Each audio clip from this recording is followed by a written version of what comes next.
Selamat siang Bapak Ibu Saudara yang terkasih dalam Tuhan Yesus Kristus. Kembali kita berjumpa dalam renungan singkat GKI Cimahi. Sebelum kita membaca dan merenungkan firman Tuhan, mari kita berdoa.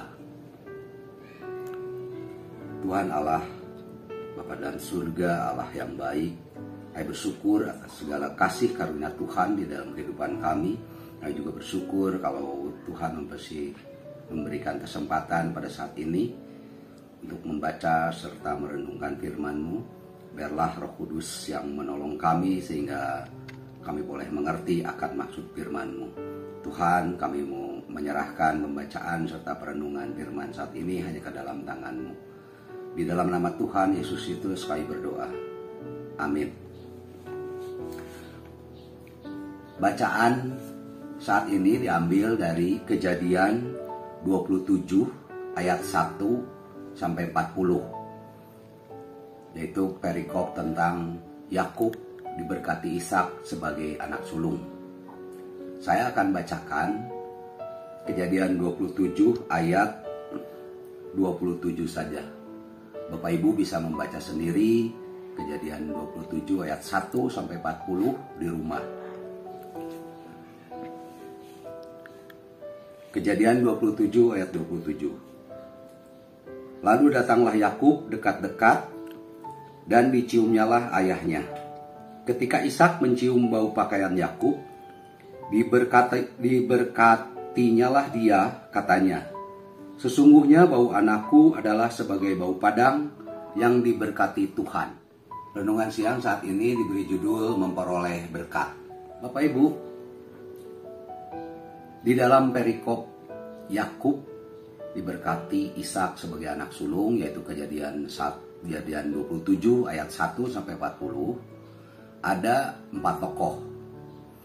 Tokoh pertama yaitu Ishak, kemudian istrinya Ribka, kemudian anaknya yaitu Esau, beserta yang keempat adalah Yakub. Mari kita lihat apa yang dilakukan keempat tokoh ini di dalam Kejadian 27 ayat 1-40. Pertama, Ishak. Ishak lebih mengasihi Esau. Sehingga karena kasihnya kepada Esau, maka Ishak akan memberkati Esau. Walaupun sebetulnya Ishak tahu bahwa Tuhan telah bernubuat atau berfirman kepada Ribka bahwa Yakublah yang akan diberkati. Di dalam Kejadian 25 ayat 23, Tuhan sudah berfirman bahwa anak yang muda akan berkuasa dan anak yang tua akan menjadi hambanya. Namun, walaupun sudah mengetahui firman Tuhan tersebut, Ishak mengeraskan hati dan ingin memberkati Esau karena Ishak lebih mengasihi Esau. Kemudian Bapak Ibu, tokoh yang kedua adalah Ribka. Ribka sama, yaitu telah menerima firman Tuhan dan mengetahui bahwa Yakublah yang diberkati oleh Tuhan. Namun ketika mengetahui Ishak akan memberkati Esau, maka Ribka yang lebih mengasihi Yakub dan juga mengetahui firman Tuhan tentang Yakub yang akan diberkati oleh Tuhan tidak rela, sehingga Ribka menyuruh Yakub untuk menipu ayahnya yaitu Ishak. Kemudian tokoh yang ketiga adalah Esau. Esau sebagai anak sulung, Bapak Ibu sebetulnya telah menjual, mungkin kalau kita baca di dalam Kejadian 25 ayat 33, Esau telah menjual hak kesulungannya kepada Yakub demi sesuatu, yaitu makanan, roti dan bubur kacang merah.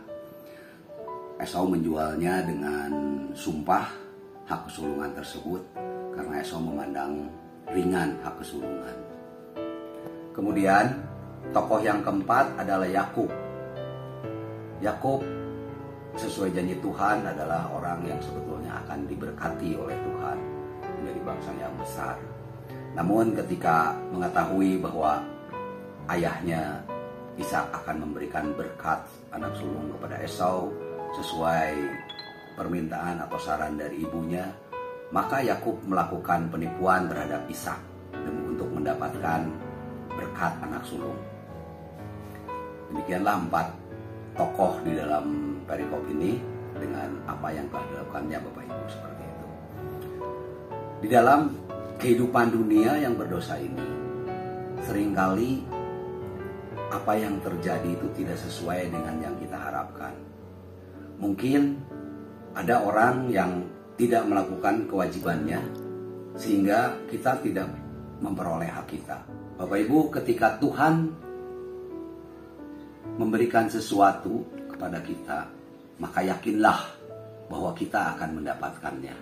Oleh karena itu Bapak Ibu, ketika kita berusaha memperoleh berkat, janganlah kita melakukannya dengan hal yang tidak terpuji atau hal yang tidak berkenan pada Tuhan. Karena apa yang Tuhan janjikan atau apa yang Tuhan berikan pasti itu akan kita dapat. Oleh karena itu pada saat ini kita telah belajar Bapak Ibu, biarlah kita boleh berusaha memperoleh berkat dengan jalan melakukan hal-hal yang berkenan kepada Tuhan. Tuhan Yesus memberkati. Amin.